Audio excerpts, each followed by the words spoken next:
The Boston Marathon. In this leg of the race, you'll be running from Wellesley to Newton Firehouse, which is approximately 5.25 miles.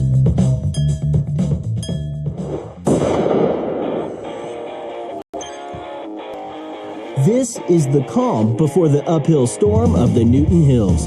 The Wellesley to Newton section gives you a chance to stretch your legs and get in a little downhill running. Conserve your energy here, but make sure you stay on pace.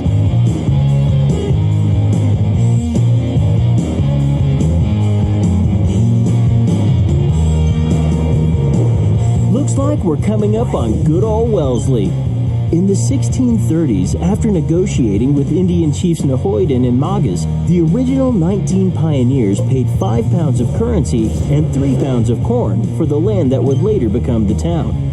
These days, that'll hardly get you a cup of coffee here. Keep your focus, and I'll check in with you later.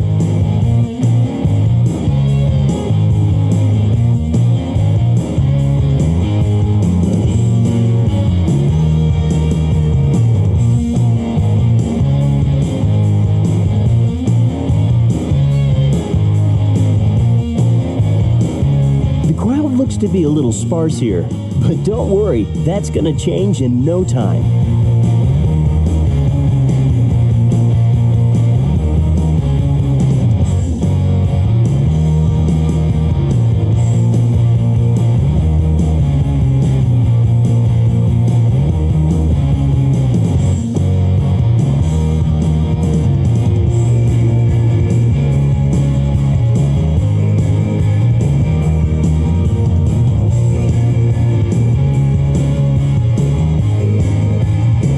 Since 1996, the Boston Marathon has employed a computer timing system. Digital clocks displaying elapsed time are located at every mile and 5-kilometer marker. Sweet, that's an even dozen.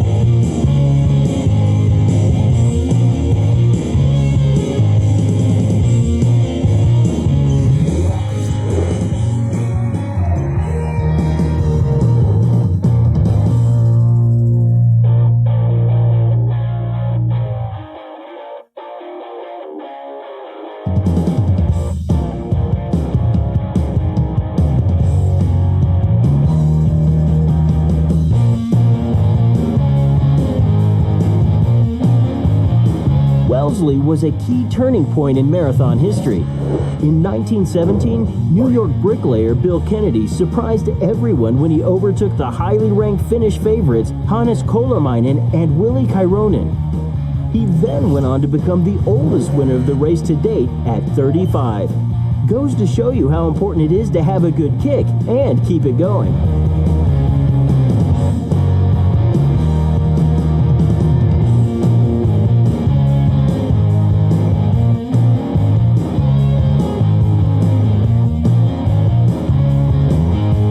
Up that good form and your upper body quiet.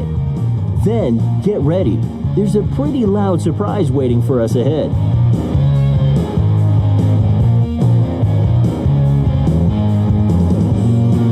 We're getting close to the halfway point, which means it's time for the famous Wellesley Scream Tunnel.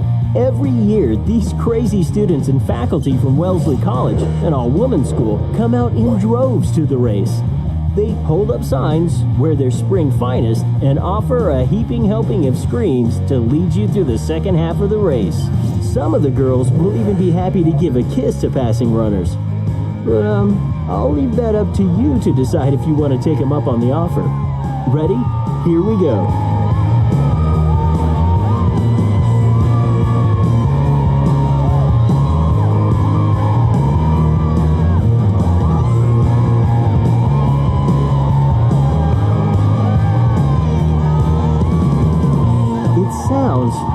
Hang on.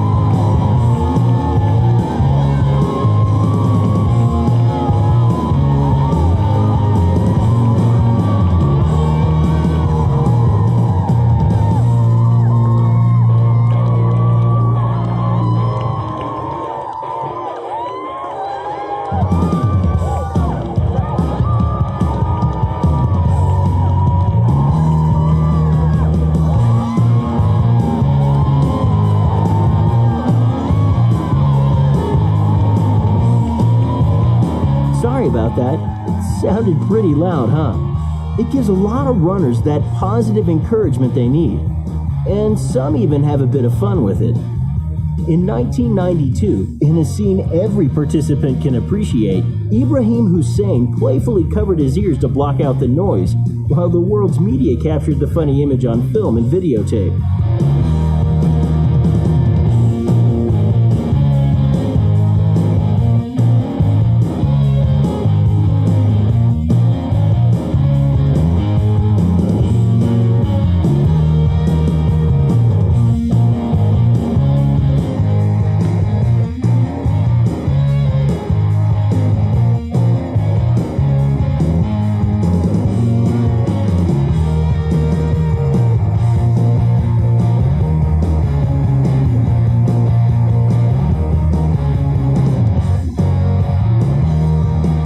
Steeple up ahead? That's the village church. It was organized in 1798. Told you, the crowd is really picking up again.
We're coming up on the halfway point. Bet you never thought you'd see that.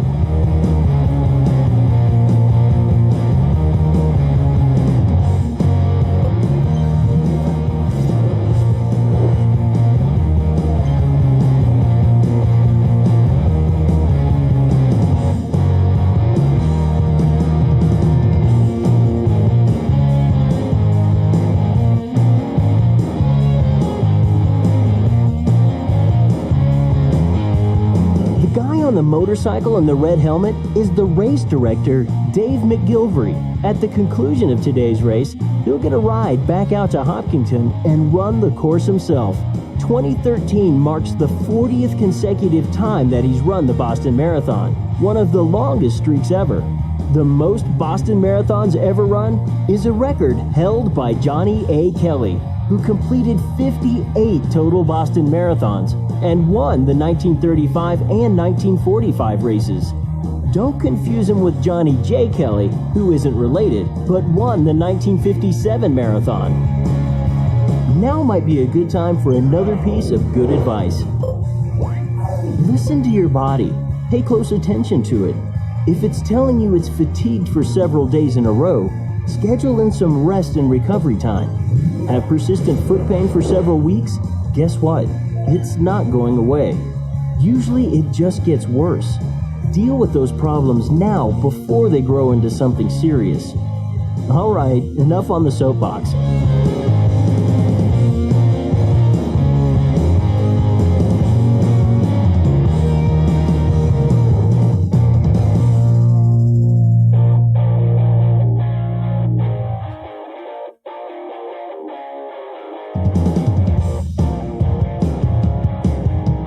Let's start getting ready for running down some hills.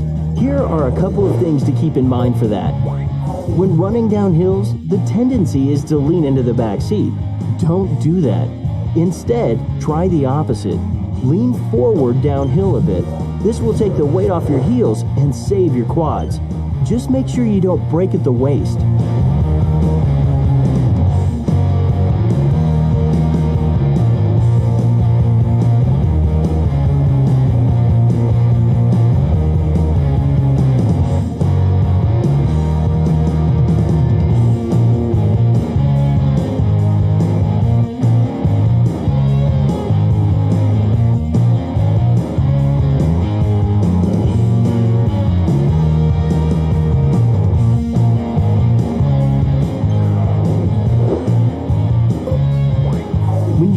step small, it puts less pressure on your knees and quads that are trying hard to control the pull of gravity. This may feel a bit odd at first, but you'll get more comfortable with more practice.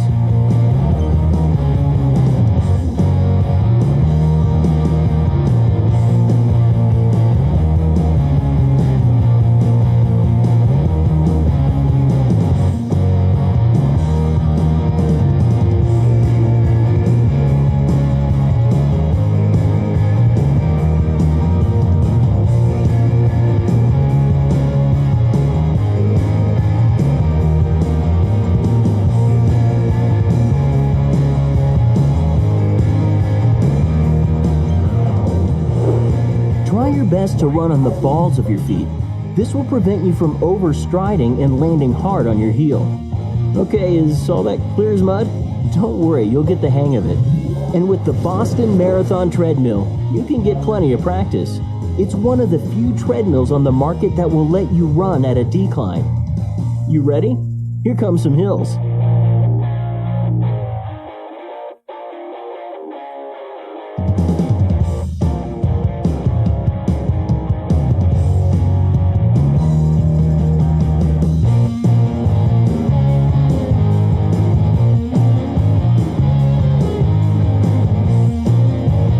Judging by the sheer number of spectators, there must be some out-of-towners here cheering. The money generated by the Boston Marathon can be quite substantial. In 2012, it was estimated at over $137 million.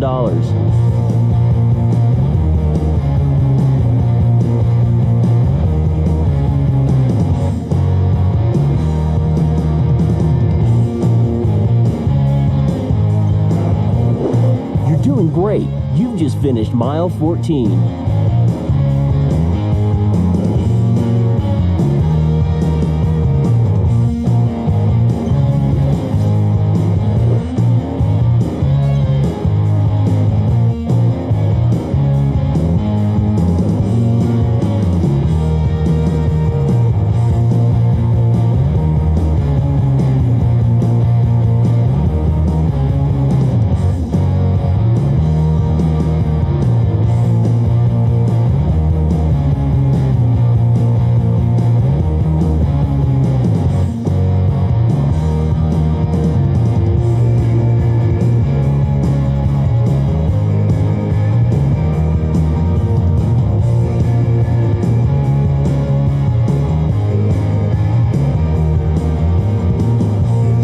While the first mile of the race in Hopkinton features the biggest elevation drop over the course of 1 mile, the Wellesley section is nothing to sneeze at. You'll drop from 170 feet above sea level to 53 feet above sea level by the time you enter Newton. The biggest portion of that drop will happen over the last half mile. More on that later. For now, remember to keep your head up, lean downhill, and take small steps like we said earlier.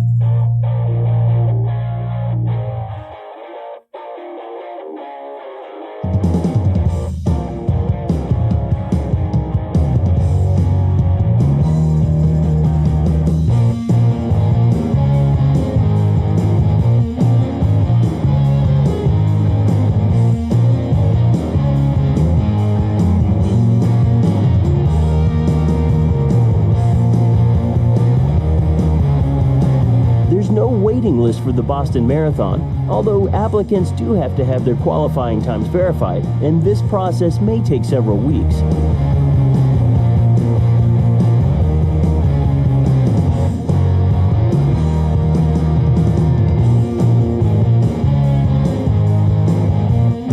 A few of the athletes who are being passed in this section are some women from the elite women's start, and they begin from Hopkinton 28 minutes before the elite men.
Coming up on the left is a medical tent.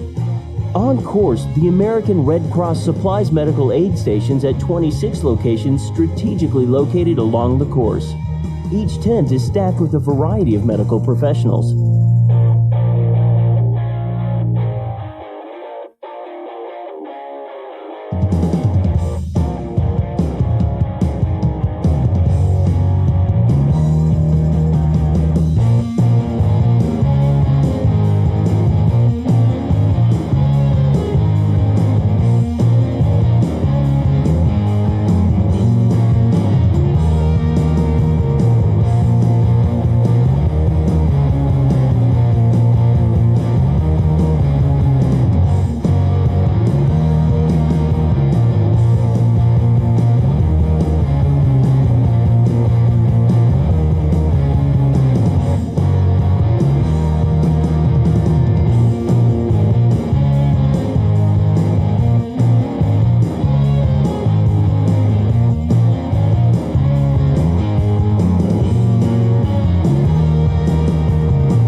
That big drop I told you about? Well, we're coming up on it. As we make our way down to the Route 128 overpass, we'll plunge more than 100 feet in under a mile. Hold on for this roller coaster ride. But, don't put your arms up in the air, please. Keep that good, smooth stride going like we talked about.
About how long the course stays open, timing will stop 6 hours after the last person crosses the starting line in Hopkinton, and that's expected to be around 10:50 a.m., meaning official timing will end at 4:50 p.m.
job.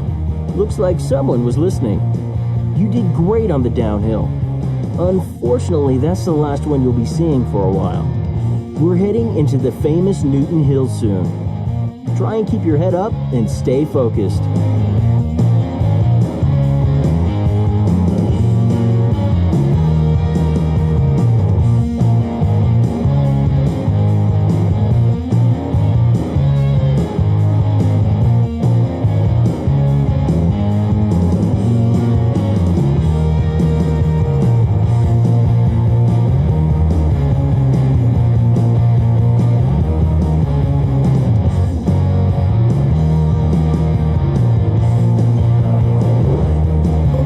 Sweet 16. Keep up your pace.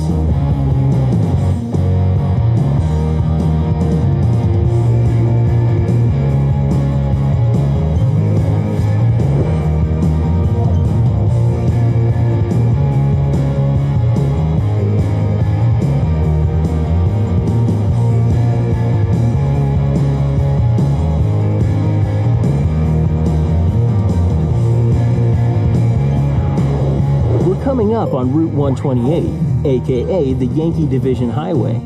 This partial beltway around Boston is a pretty important benchmark in the race.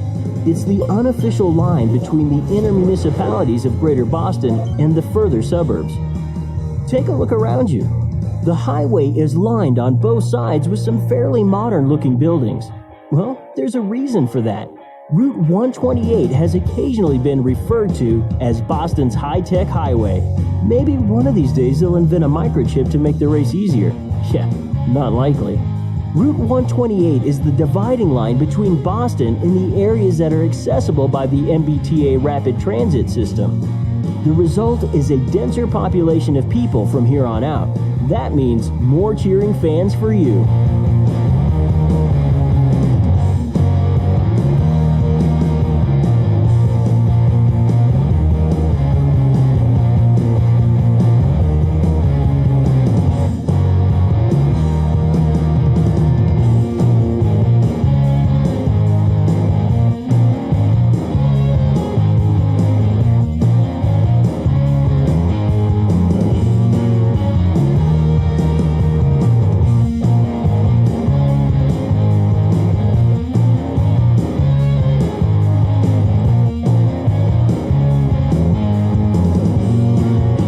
Have you noticed some runners and walkers on the sidewalks?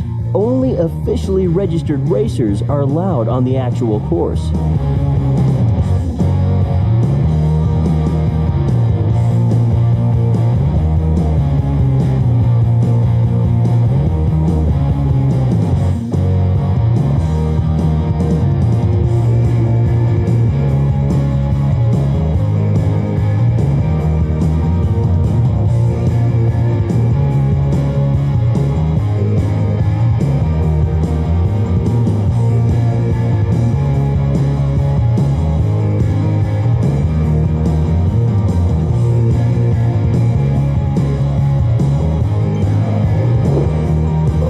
Hey, looky there. We're entering Newton, the doorstep to the Big Hill section.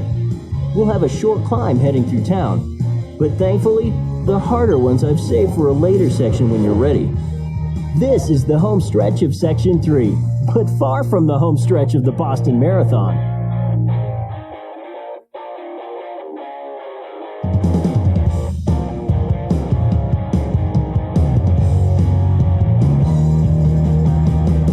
A quick down, followed by a quick up.